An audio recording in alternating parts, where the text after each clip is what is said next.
Yeah, I'm a little tired. Don't worry. Okay, we're gonna go again, but we can continue with the live.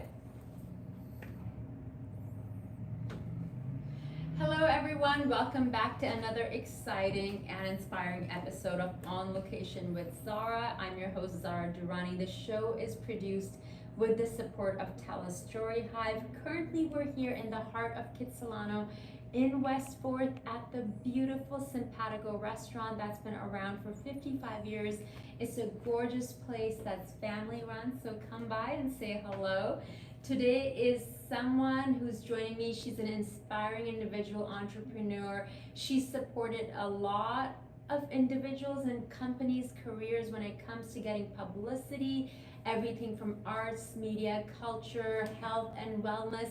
We first got to meet, I believe, over a decade ago at an event for London Drugs, and then we've stayed in touch over the years, and I figured she would make a very insightful and inspiring guest for you today. She also teaches at Blanche, I believe. JCI Institute. JCI Institute here in the city. And for those of you who are interested in publicity, she would be the person answering all of your questions. However, whether you're an artist or an entrepreneur or a business owner, I feel like, especially for myself and my career, I've had to learn a lot about PR and publicity and media relations over the years. And I thought, why not pick Cynnamon Can you explain? Cynnamon Schreinert. I'm just always used to saying your first name. I go by Cinnamon S on my Cinnamon. handle, I don't want to butcher it because I know people often butcher my last name. So Cynnamon Schreinert. Voilà. Like the Shriners, but with the T on Schreinert. Merci beaucoup.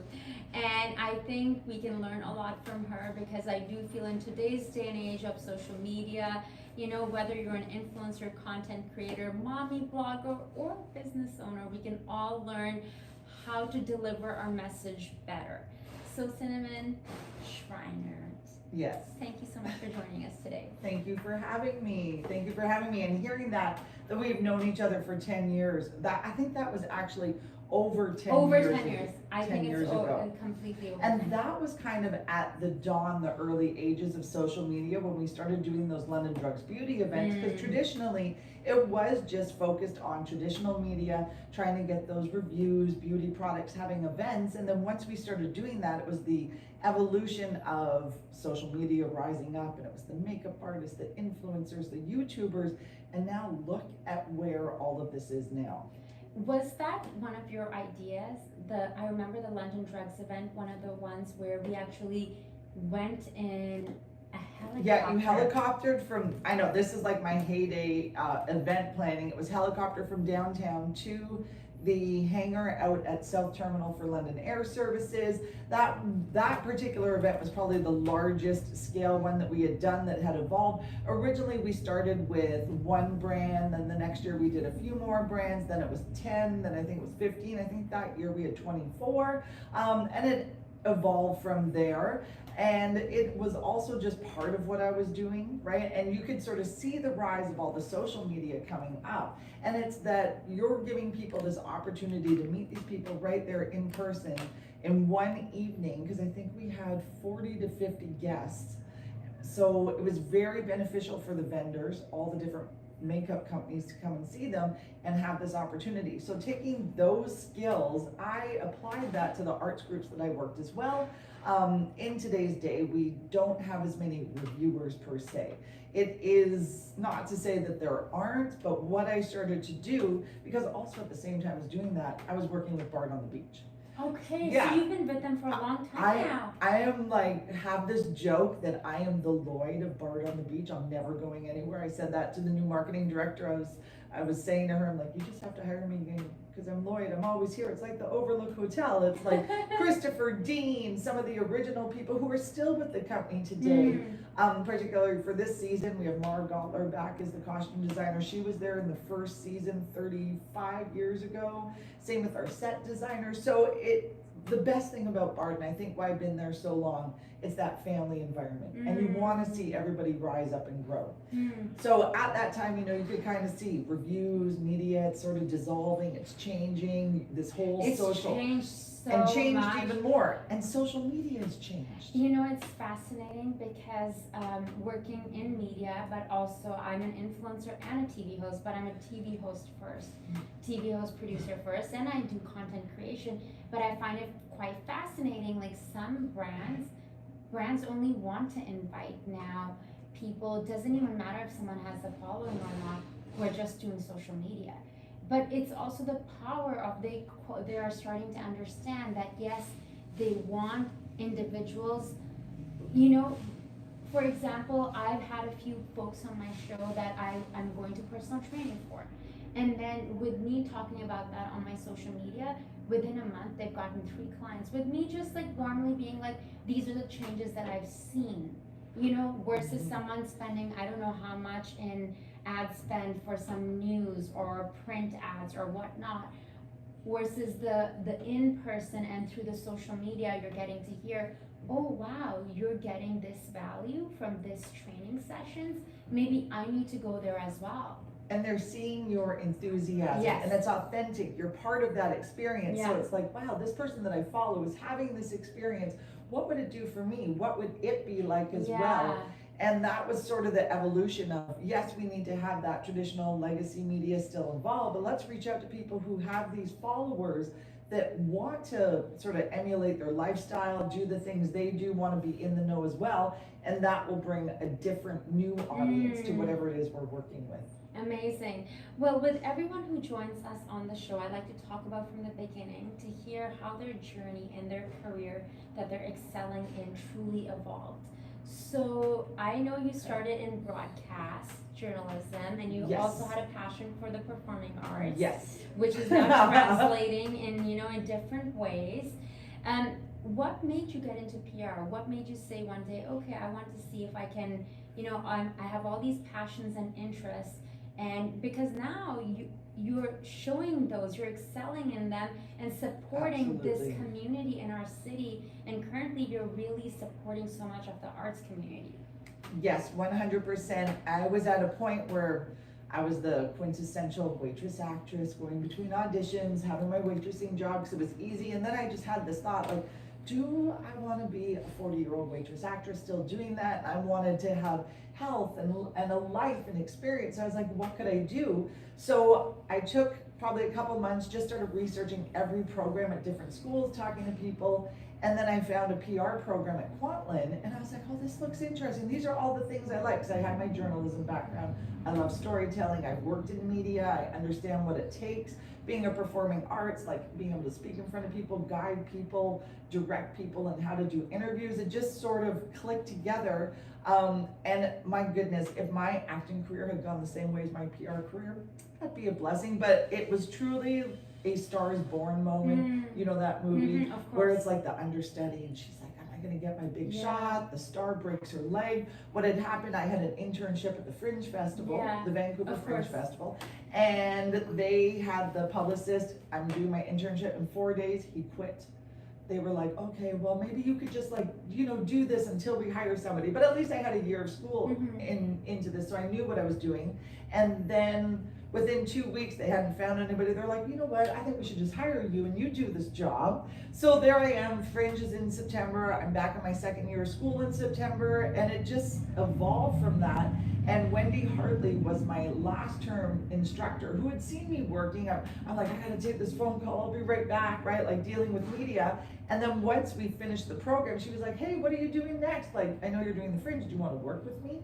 And so she and I are still working together to this day on other projects. So, and it's honestly has just evolved organically. And but I think it's also your passion for performing, right? Because that has been your interest, and I can see that now with the passion. You know, we sat down, I think, was it a week or 2 weeks ago, where about a week and a half ago, when we had coffee, and I could just hear your passion for the theater in the city, you know, the art scene here, the opera, like the Bard on the Beach, like everything that's happening here. You know, sometimes because I would get pitches or people telling me what stuff they're working on, perhaps the passion isn't there anymore, because you know, perhaps they're looking at it as a job that is giving them that paycheck. Yet when I sat down with you, I could just hear your passion and how excited you were. And to me, passion is energy, and that just speaks volumes. And it really sounded like you're someone who's passionate about what they're doing, and you're passionate about supporting the arts in the city. Absolutely. It's from the art, from our corporate, from our retail clients. Like, I know that I'm in the right career because to this day, we're talking almost 20 years later, I still get excited. I still get excited by booking things, by arranging things, and being involved in this evolution from media to social media. Like, what are all the ways I can get my client stories told? And I love doing that. And that's what makes me excited. And I get to meet so many different people, and I get to see these performers come in and these arts, and just, I don't know. I feel very blessed that I get to do something that I actually enjoy. And it's a creative field, and you get to witness this. And I feel like it's the same for me. Like, even though, yes, I'm acting still, but most of my work is as a TV host, and I get to pick brains and sit down with so many individuals and get invited to different events where I feel like I'm always learning and growing.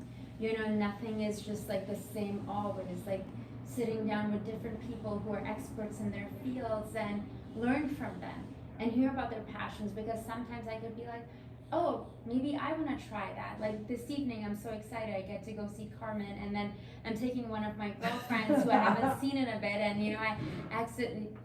Yesterday I was so tired when I texted you, but I'm gonna dress up, and we're just talking Definitely about, dress up. you know, we're talking about like, wow, she said, wow, I really wanted to watch Carmen. She sent me this twirling video, and she's like, I'm so excited. I can't believe. Oh, amazing. Yeah, amazing. she's like thrilled that we get to go this evening. And I think this is what the power, like, people don't understand, like, performing arts and opera. I call it like capital C culture. It has been around for centuries.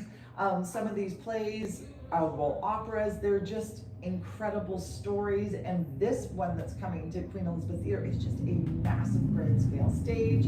Like, there's so many chorus, orchestra, the performers, and I just feel so blessed to work with a company like this. And we did actually break our box office records recently. We're going into our 60th year, 65th year actually, and it is amazing to see that people still get excited and want to go and support the arts. Yeah, and it's so important in our city, because I do often hear, you know, we were speaking about this last time, individuals will say there isn't anything happening here. And I'm like, you know, there's so many things, there's so many festivals, there's so many events in the city. If you only but just open your eyes and open yourself to that experience. Like I was mentioning, I got a chance to, you know, film at the Van Dusen for Cherry Blossom Festival, and what a day. And I don't know how much PR they did, or like I didn't really know that that was happening there, but I did get a chance to go and cover it for another for Novus, you know, for another show that I'm doing. And I was like, wow, it's a gorgeous sunny day, we're here, we're filming. This is so amazing. I get to do this, you know, I get to be here, I get to show people this is what our city has to offer. You know, that's sounds like you have a similar vibe. Absolutely, and it's, you just have to open your eyes and look and see, and there are so many resources where you can find out what's going on. And my role as a publicist is try to get my clients listed in as many of these as possible. In my teaching, I ask the youngins, as I call them, like, where do you go for information? How do you find out about things? Half of them don't even look. Some of them do actually go and pick up things or go to websites and look for things to do, but most of the time they're like scrolling through social media and seeing, which is why it's so important to reach influencers, not just traditional media, to share these experiences. Our city is ripe with so many different arts, cultures, sports, you name it, there's an event, a festival happening almost every weekend. Yeah, I love it, and it's such a beautiful backdrop here. Okay, so you got the Fringe Festival, which is amazing, and again, it's like the right place, the right time. Right place, right time. Yeah, and because you have that experience of, you know, wanting to be an actress and also broadcast media experience, you know, passion for that, for storytelling, which is truly what it is. And then now you get to be surrounded by those people. So what happened next from Fringe? From the Fringe, so then that's when I started working with Wendy with London Drugs. From the Fringe, I took on Bard on the Beach, and then on the side I was doing other smaller arts organizations. We were doing other clients as well, and then from Bard I also got Vancouver Opera, because they're opposite each other in seasons. And that has been an amazing experience. Mhm. And then recently I also started working with the Arts Club. They changed the way that they were doing their sort of publicity outreach. They were like, we're gonna get a contractor as well. And I'm already immersed in this, so it just made sense for that. Mhm. And then I also work with Gateway Theater out in Richmond, same sort of principle. You're already immersed in events and art, you know where to go. You're just always tapping into that sort of market and finding the right influencer, and people trust you, that will trust me that I'm gonna come to them with something that is good. Mhm. They know that the work that I'm behind is solid, I'm gonna get good You have a interviews. reputation. Exactly. Yeah. So I want to talk a little bit. I know you've worked a lot with, bigger companies, obviously, like London Drugs, and then, Arts Club, and of course Bard on the Beach. But I want to talk a little bit about personal branding and personal PR.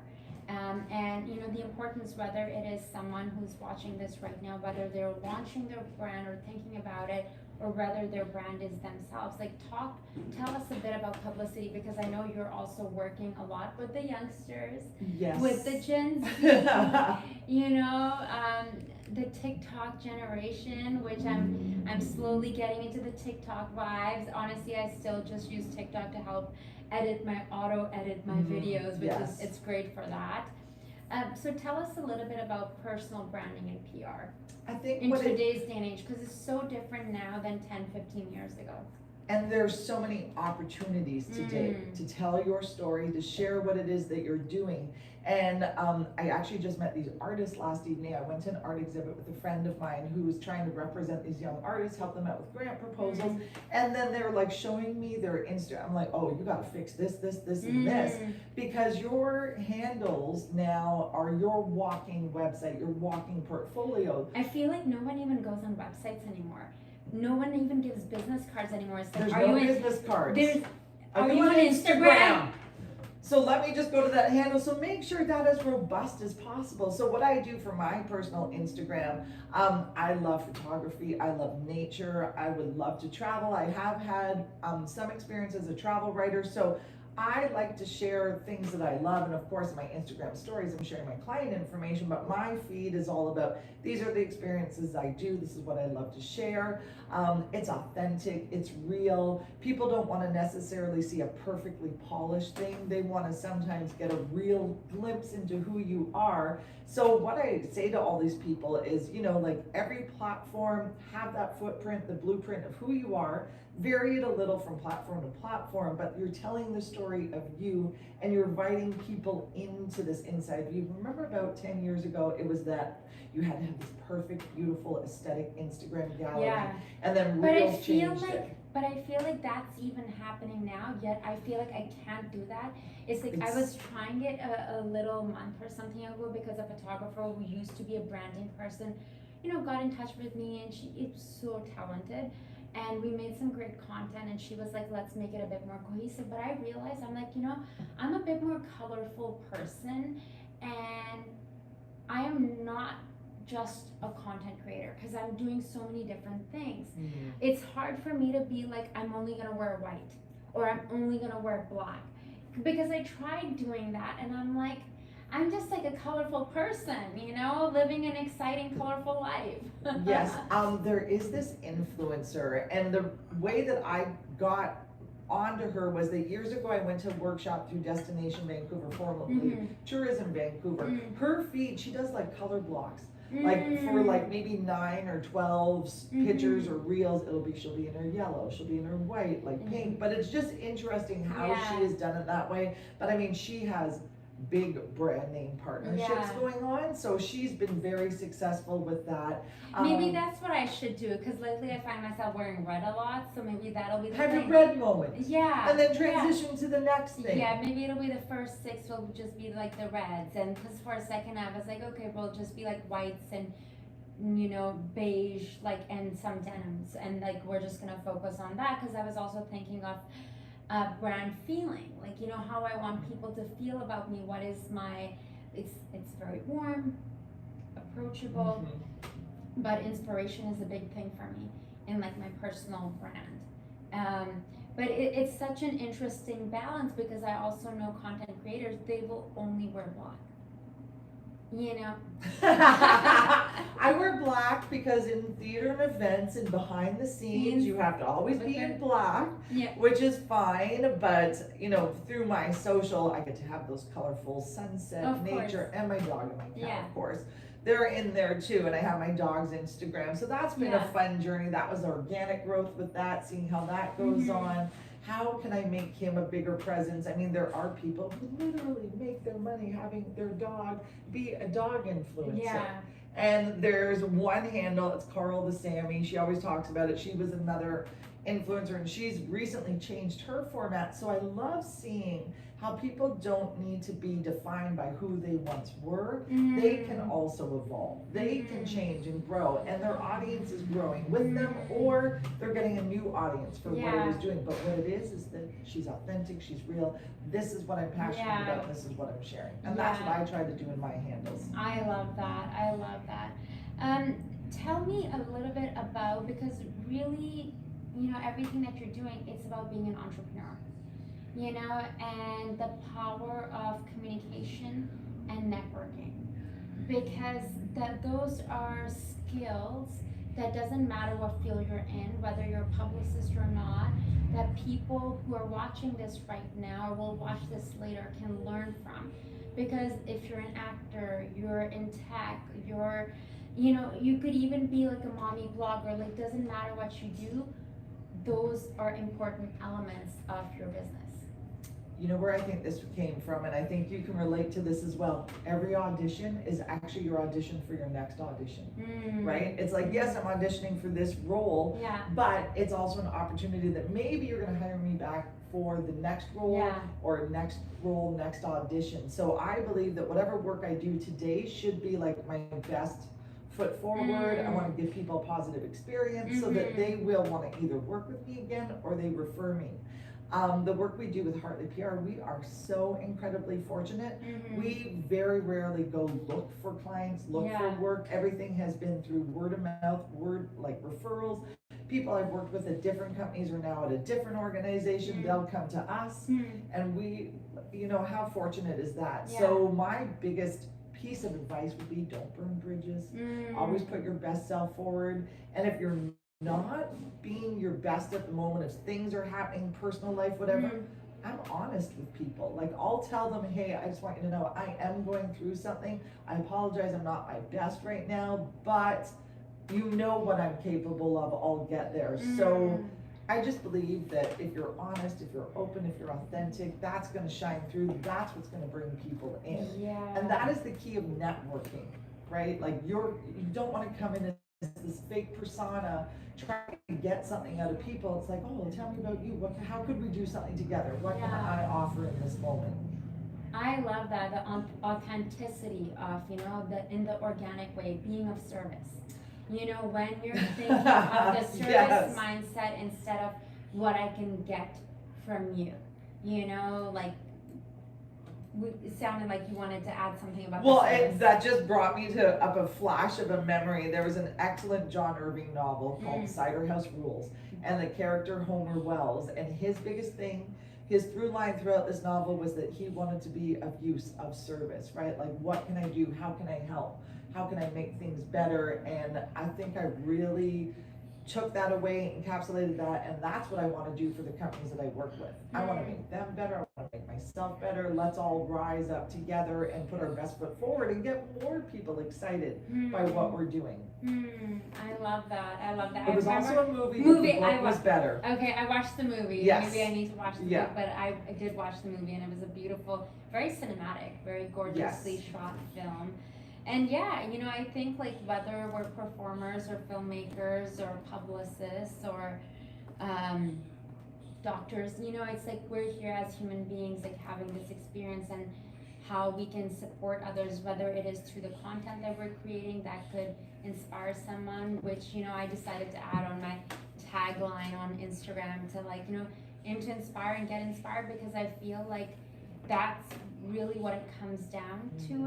It's, for me, it's through conversations. I learn a lot from audiobooks, but also podcasts, because there's something about audiobooks are great, but when two people are talking and having this exchange of ideas and they can teach each other and learn from each other. And that's why I feel very blessed and fortunate that we get to do this with Tell Us and Story Hive, that I get to have these in-depth conversations with individuals. You know, some people have come on here, they've cried and shared things that you're like, wow, like, you know, and it's just because yes, the successes are great when we are on the peak of the mountain, but it's the valleys, and then how do we pick ourselves up, and how we get through those difficult times when we're struggling, especially when we are, you know, being self-employed, like running our own little thing.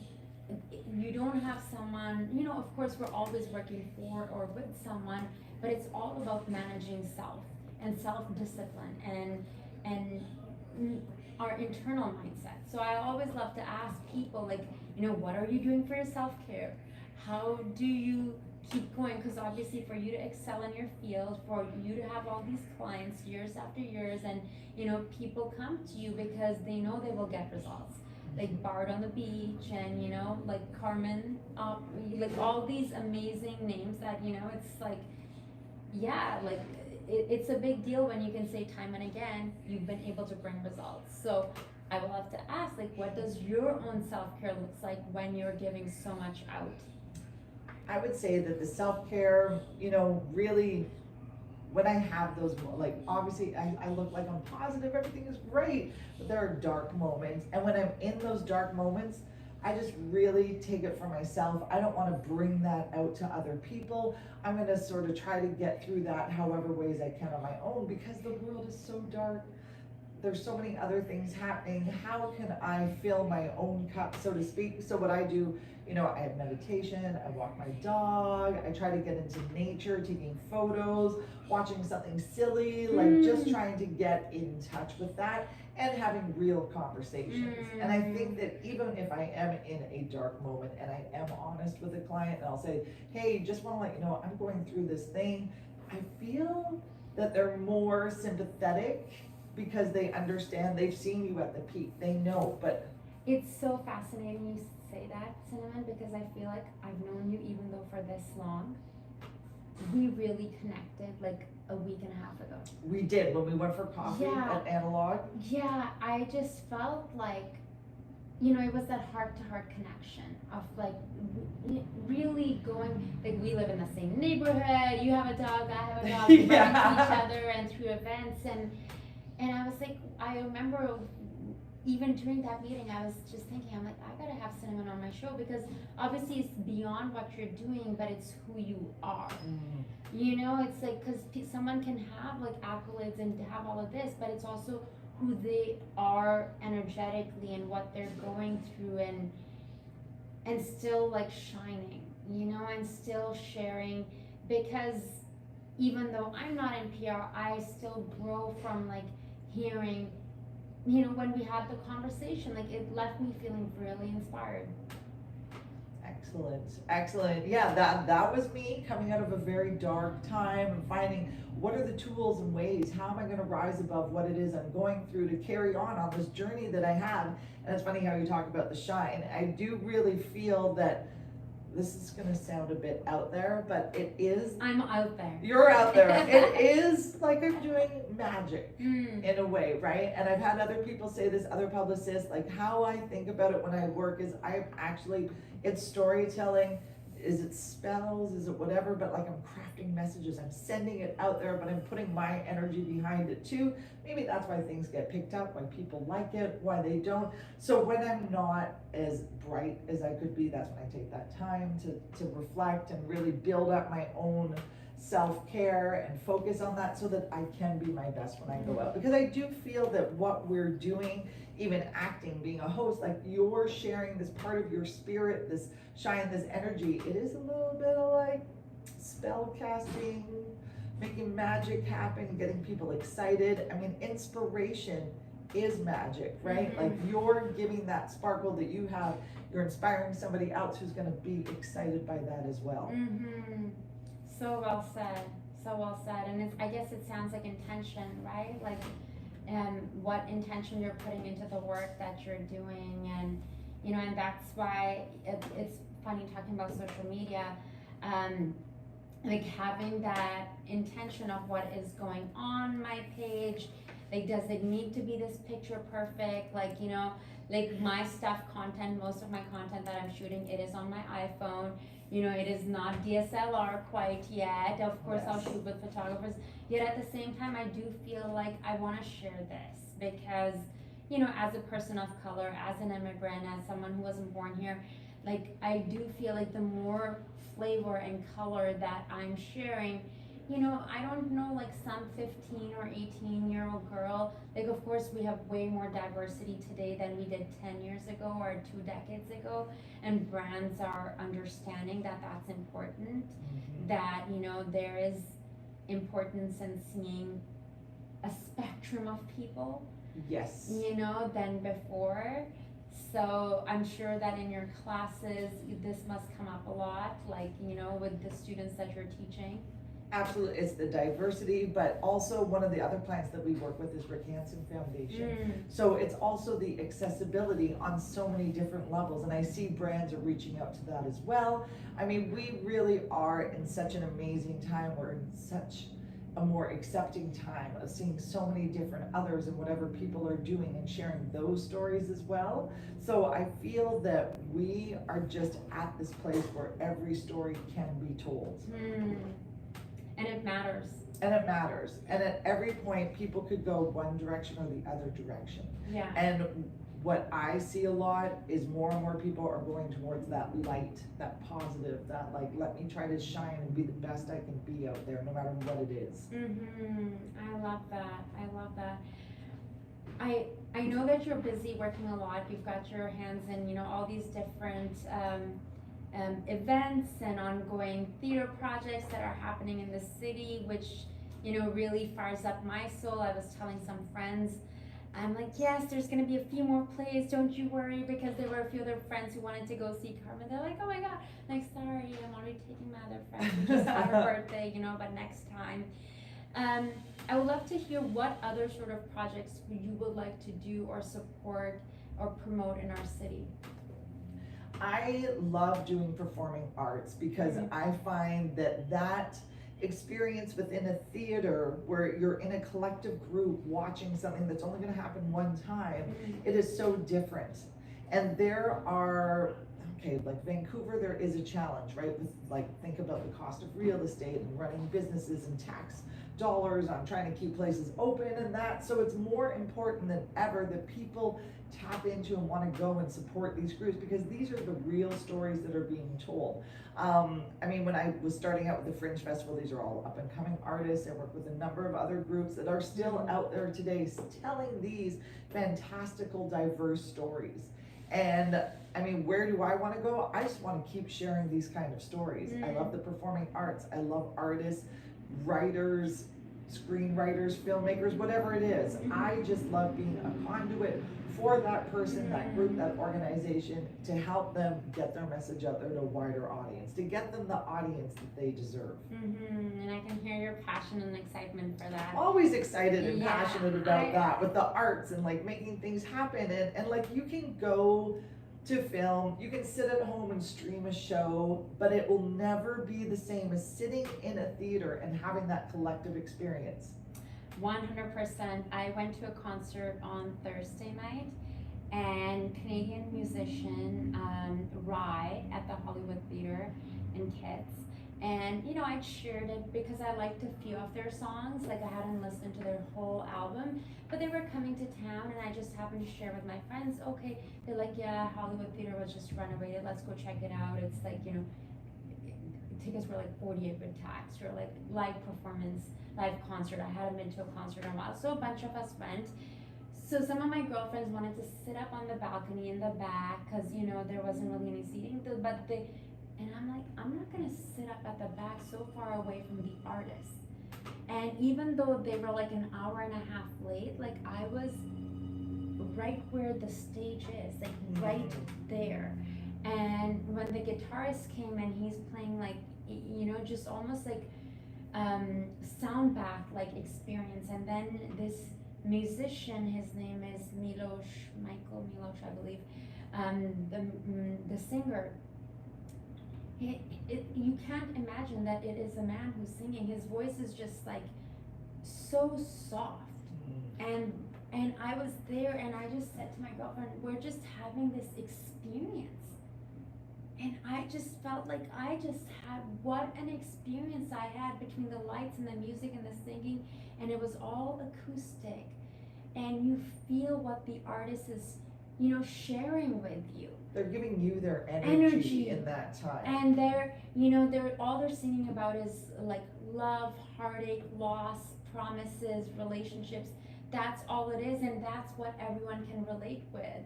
And my friend who was just going through a breakup, like right afterwards, she just had this cathartic experience because she'd just been like holding on to everything, and I'm like, this is meant to be. Like, what a beautiful healing experience. And it's right here in our city.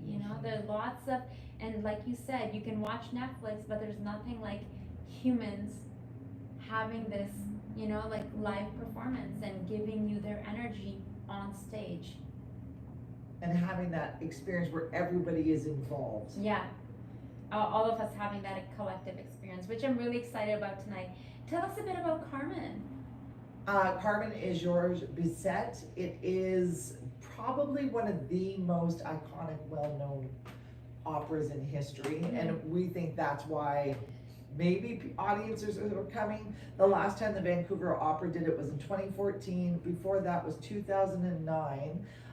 But this one in particular, maybe it was because we had the COVID times. People think about all the arts events and groups and just everything that shut down. So people are like, no, we want to be back out. We want to do that. We want to have this robust, glorious, huge scale operatic experience, right? Think about the voices, how that carries. You were talking about like feeling this thing through the music. Like opera really has that. You have a 50, 70 piece orchestra, there's a chorus of 50, and then you have the 8 principal artists. So it is just filling magnificent Queen Elizabeth Theater. Wow. Yes. I am so psyched. I am gonna wear either my red dress or my leopard print dress. We're gonna dress Lots up. of people have been dressed up. Really? And it has Okay, been, so, okay. The other amazing thing that I love seeing is when I'm at an event and it's something that I've worked on, you think that, okay, it's only older people who like opera who are going to go and support it. It is not. No. It is across the board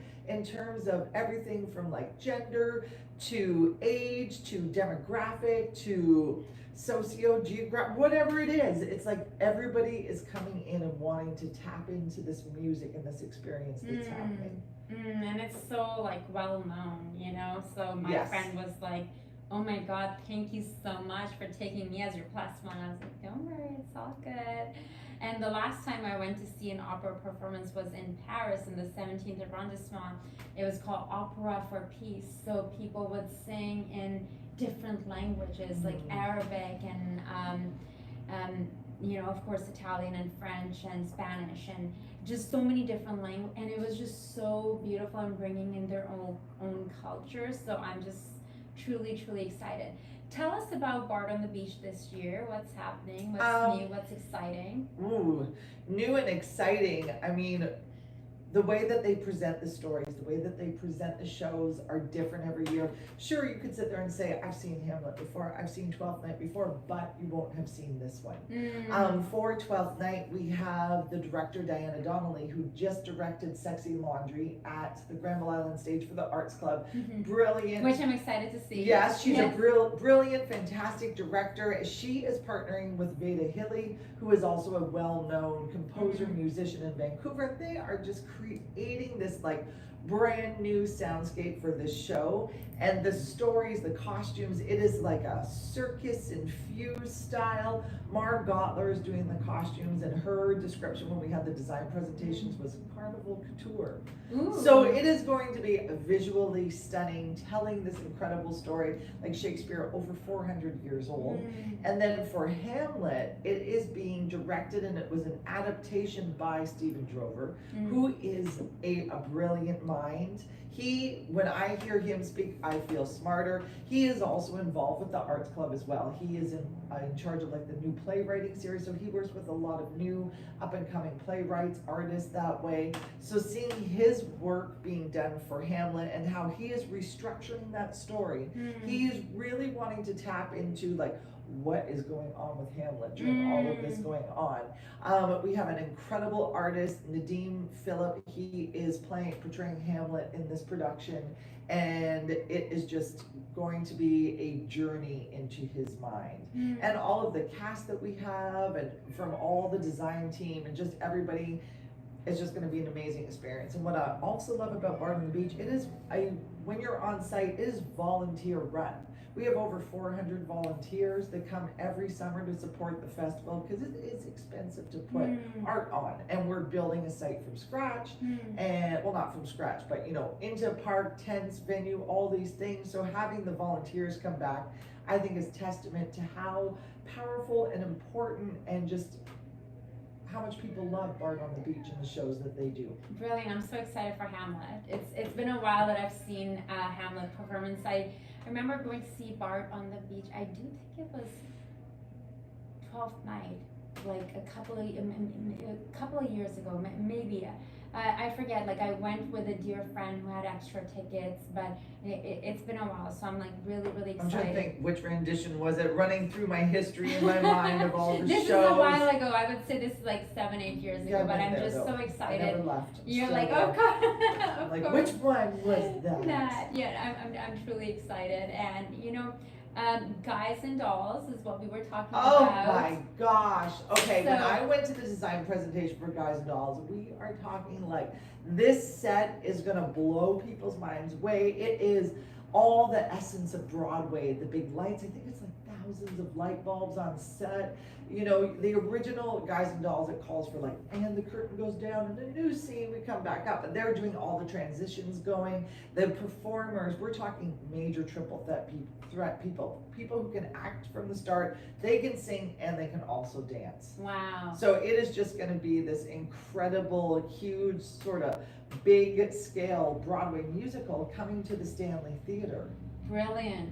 I'm just super excited about it. What are the dates for Guys and Dolls again? It opens not opens, but first preview is May 16, opening night is May 22nd, and it runs until June 30th. And then Bard on the Beach gets underway June 11th are the previews.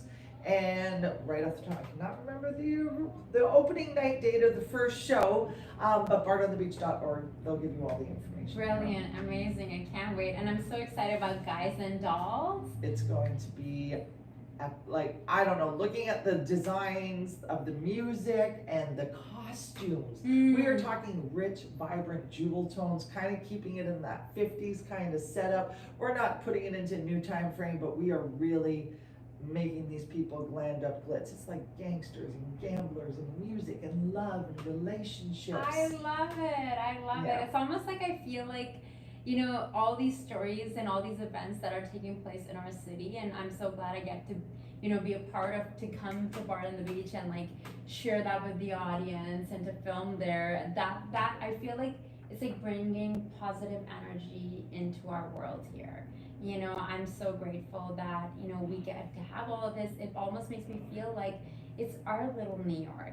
We have all this happening that is right here. And the more that we can promote this, the more that we can get people to go and watch all these live performances, the more joy that we'll have in the city.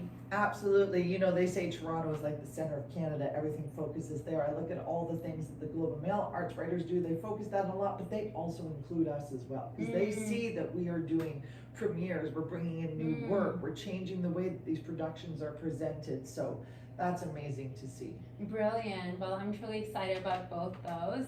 What else can we look forward to over the summertime in the city that we should not miss this year?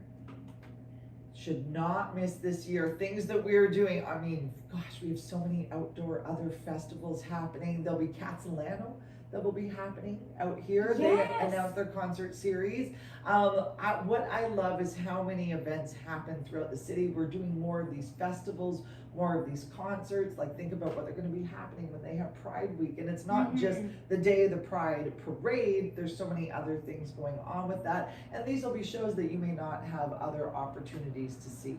Completely. Like, I remember being part of the Catalano one year. This was in 2017. My goodness, it was a very gorgeous and warm summer day. And then the amount of people, it's pretty epic. And they had Jane McFadden of the West 4th BIA, and she invited me to take part in the, I forget, it's actually the one off of just here. They put like a stage there. I'm not sure if it was a food stage. Yes, it was a food stage.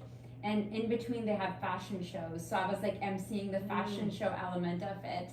And that was like really amazing to be a part of this iconic festival that takes place in our city, you know. I'm excited to see what lineup of musicians they'll have and all the special events they do. And to your part, talking about the fashion show, like, people don't think of Vancouver as a fashion destination, but there are so many people coming out of our city. We're not just the sleepy little West Coast. Like, Vancouver, we do so many things. And I think whatever it is that you're looking for, pay attention to event listings, listen to what other people are talking about, ask questions. If you like a venue or go someplace, what else do you have? Like, subscribe to their newsletters to get in the know of what's going on. And also follow them on Instagram. I feel like that's something that I've started doing. Like, so for example, with Hollywood Theater, I was like, you know what, I'm just gonna follow them because I wanna see what other performers are coming through, what other musicians are coming here, or even like comics. Because that's something I've really gotten into lately, is going to see stand-up comics. Because I think we were talking about being silly and laughing and having fun. Laughing is so important. Well, there are weekly shows going on all the time. If you want to go see stand-up shows, there's like a number of clubs. Just find out where they are, where they're hosting. I mean, they have large-scale shows that go on at the QE Theater. We had Chelsea Handler. We had Ali Wong. Like, did you go see Chelsea? I did not, but I do love her. She's same. just a great, she's fabulous, strong woman who's like, this is who I am and this is what we do. So, you know, if you want to spend the money to see something like that, you can, or you can go see something local. We have tons of improv performers as well. I mean, there is so much talent in this city and so many events going on. Yeah, and we have to support the locals. It's funny, I went to go see, it is in Gastown, this underground comedy club, I believe it's called.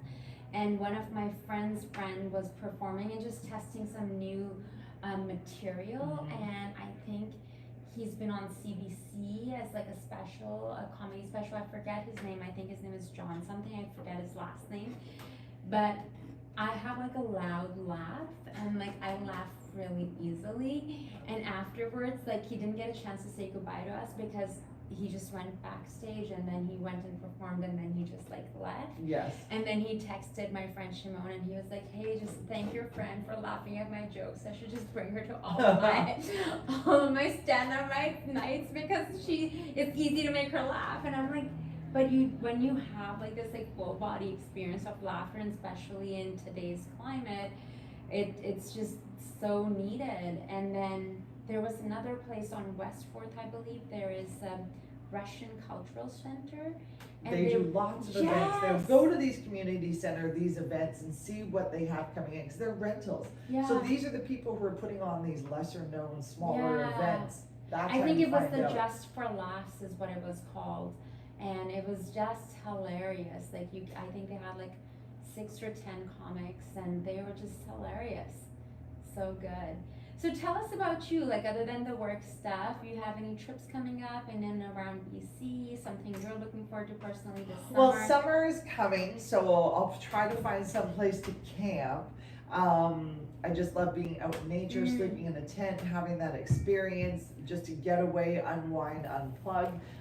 Being in media publicity, like, you're always feeling like you have to do something. I know, your phone, your email, moments. That's why I want to know about self-care, because especially for me, I totally understand and get that.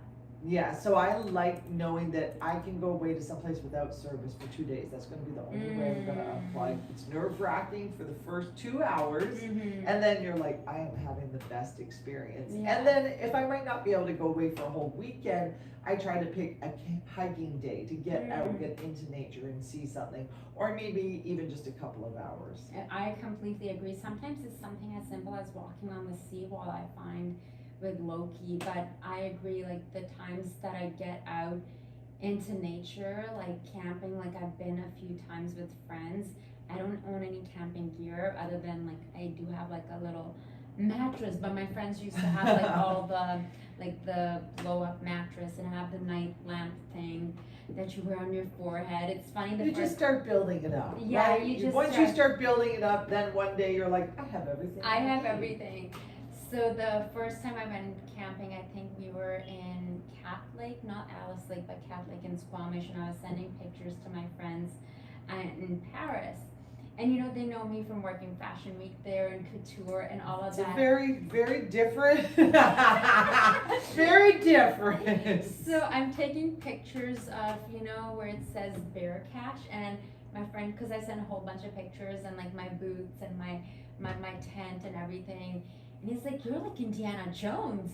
You know, it's like, what is a bear cache? And no joke though, I actually slept that night with, I don't know why, but I was nervous just in case there's some animal or something. I slept with like something under my I won't say what, but something underneath my mattress, because I was like, just for me to feel safe, because I'm like, I could hear all these like creatures and you know, but there's something about when you leave the city, you leave downtown, we both live downtown, and you get out in the woods and it gets quiet, So your nervous system is like, your nervous system needs it.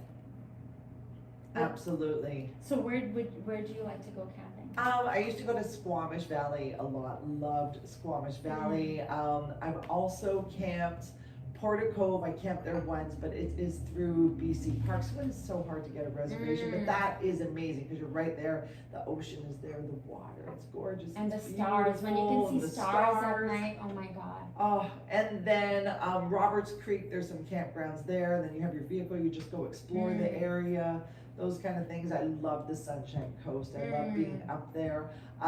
You know, you can go as far as Shoe Swap. You know, always got to be mindful of like bear activity. When are they out? That kind of thing. We will not delve into man versus bear, but you know, it is something to think about. I have like looked at videos about bears, and I was sharing them with one of my friends who's a journalist actually for Reuters in Paris, and he was just making a lot of fun of me, and he's like, okay, so what do I do when it's a black bear and what do I do when it's a different guy? And There's two different things. Yeah, and he's like, well, in that moment in time, I'll be like, excuse me, Mr. Bear, just one moment, let me just pull Let me my check let my me guide. my YouTube video. Okay, what do you do again? Do I lift up my arms and do I run away? Do I show my back or don't show my back? But they were laughing because cities like Paris and London, like, you know, but this is the treasure that we have here in BC. We have our wilderness. We're so fortunate. Yeah, this is the biggest blessing. This is what we pay for. Absolutely, absolutely. And like I didn't even mention Vancouver Island. Like look at how huge Vancouver Island is. There are so many places there. Went to Port Alberni, stayed at a place called China Creek, and there's water and all these things, and it was just amazing. And did like a little day trip to Tofino. We are so blessed in this province with nature and places that we can go to. There's the provincial campgrounds, rec sites, you can find logging roads. I just discovered a new app called Hip Camp, and like you can find other people who have huge properties. They have places to camp there as well, depending where you want to go and whatever your budget is. Wow, that's really cool. That's really cool. So you gotta look, explore, talk to Yeah. people, see what people are doing and sharing on their own socials, and that's how you find out all these things. Completely. Actually, a couple of years ago for my birthday with a friend, she just finished Riverdale. She was working on that show, and then we both wanted to get out of downtown, and we found this ranch in the middle of nowhere past 100 Mile and called Bridge Lake. So it took us, I think, 4 or 5 hours to get there and that much time to come back. And, you know, of course, like forest fires and everything, you're trying to traffic delays and all that kind of stuff. and they rescued horses.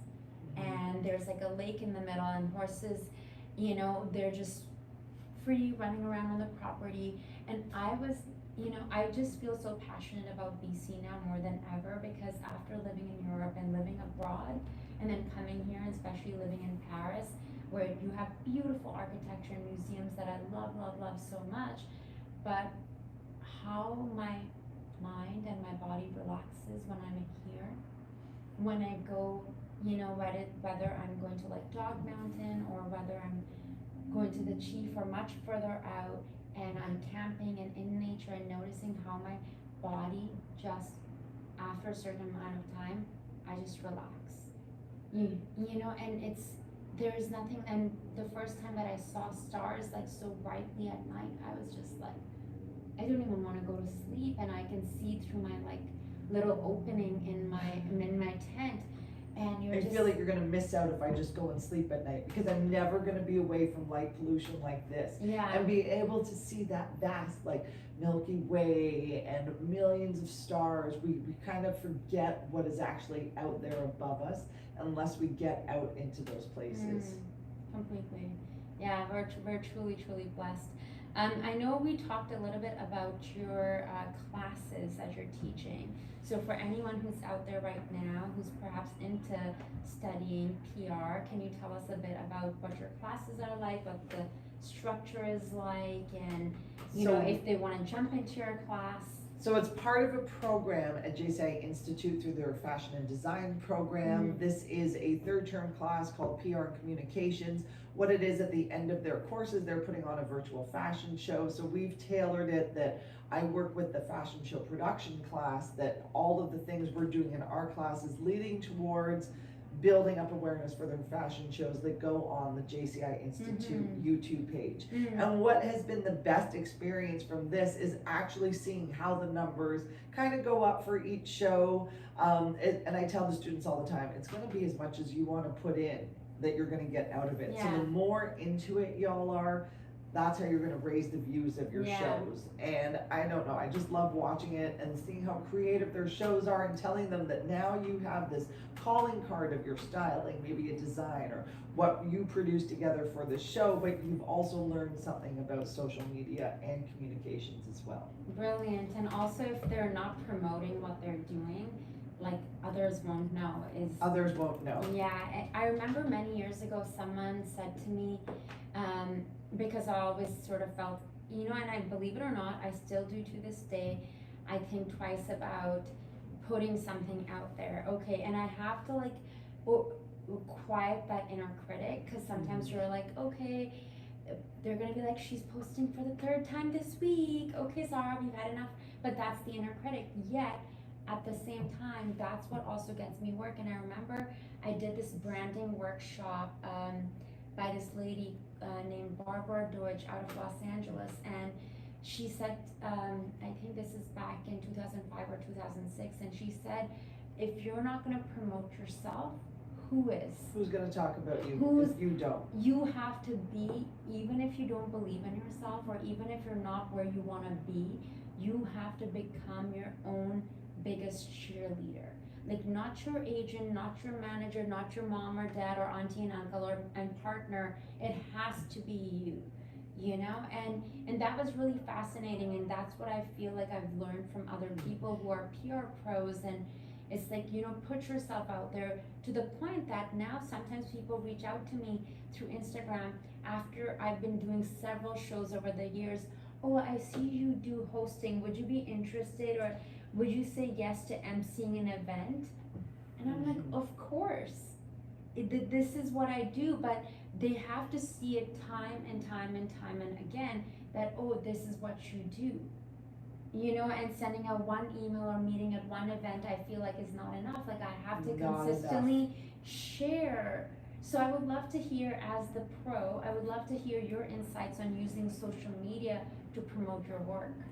Well, it is something I say to the class, repetition works. You can't just count on one time. You have to hit multiple touch points, and think about it. People are at social media at different times. whatever the algorithm is, what's trending, things like that. How are you gonna rise above that? And that's why you do have to post multiple times a week. We kind of say 3 to 5 times a week at least, to sort of keep you getting up there, let people see, so you're always kind of like, coming up in their feed of what you do. But it's like you said, you can't show, oh, I hosted once and that's it. No, you got to share a different experience. Maybe take the content from that, cut it up, share it differently, a different perspective, a different story about that, but keep sharing and promoting that. It's funny because we were talking about the comedy, and I did a stand-up comedy thing once. It was the hardest thing ever. Like you as the comic? Yeah, like I did a stand-up comedy God. class, did this thing. It was the most nerve-wracking ever. But what it is that, so it's a repetition in a comic set, right? They have their main joke that you kind of laugh at. They'll bring it up again later in the set. You'll kind of laugh again. But towards the end of the set, they'll like circle back to this, and all of a sudden it'll have this like climatic laugh where you'll be like, oh my God, now it all makes sense why you said that about that from the beginning. So repetition, through line, constant reminders. You can't just do something once and leave it. Yeah. So people who are doing social media for themselves, like, don't be afraid to post something. Like, it could be the same thing, but maybe come at it from a different angle. And I always have this theory, like, work smarter, not harder. When you're in something, take as much content as you can, videos, photos, have that bank of information, of visuals to go to. So later on, maybe you aren't doing something as exciting. You're like, oh, I could share from this perspective and tell my story about how it came to be that. And maybe I have like the DIY, how I put it together. Now I'm gonna share that story about that. Like from finished product, maybe the beginnings, the inner workings. It's just kind of repetition is gonna get people out there. It's like all of these arts organizations. I'm just one cog. I'm just one piece of it. They have their marketing, they have their advertising, they have their website, their blog, their newsletters, and then we do publicity to outreach. And they have their social media channels. So think about how many times you're getting hit by the message of that group. So if you're doing your own social media, you have to also hit people that many times. Not everybody's on one platform. If you're on Instagram, I say definitely have like a Facebook business page if you're offering a business, because through Meta, you can manage both of this through the same sort of platform, change it up a little bit, but at least it's one management tool. And then TikTok's gonna be a whole different sort of viewpoint of things. You can be a bit more like goofy, authentic on TikTok. People seem to like that. And it's not about sharing the exact same content place to place, but you can do that. It's like how you said the show, also YouTube, so you're gonna take pieces of that, put it onto your social, share it that way. It's kind of figure out how you're going to feed all of the content, tell your story, and where are the channels that you're gonna reach people. And you can't do it all, but pick the ones that you know you can handle, do, and are gonna reach that audience that you want.